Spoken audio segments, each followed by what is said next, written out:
Hello everyone, welcome back to my channel. So जैसे कि हमने लास्ट वीडियो में पढ़ा था capacities to enter into a contract, means किसी भी कॉन्ट्रैक्ट में एंटर करने के लिए क्या क्या कैपेसिटीज़ होनी बहुत ज़्यादा कंपलसरी हैं।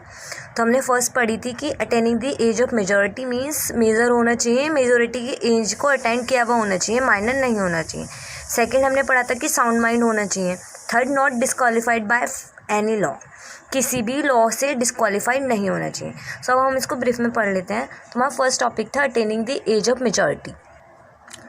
सो इंडिया मेजॉरिटी एक्ट 1875 के अकॉर्डिंग इंडिया में जो मेजॉरिटी की एज है वो 18 ईयर्स डिफाइन हुई हुई है।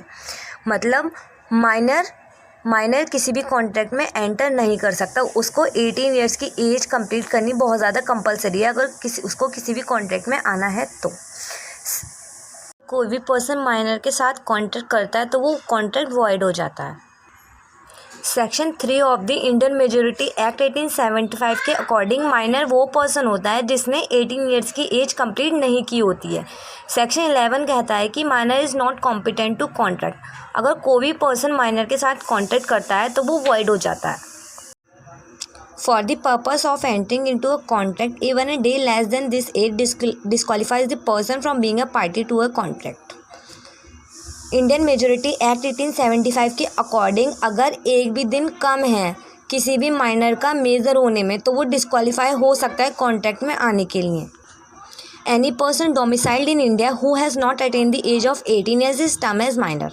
अ contract made with the minor is void. इसमें केस है मोहरी वीवी वर्सेस धर्मोदास घोष, 1903 का केस है ये।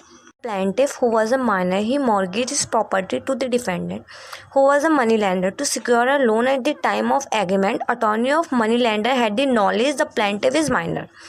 Plaintiff sued on the ground that minor agreement is void and mortgage must be cancelled.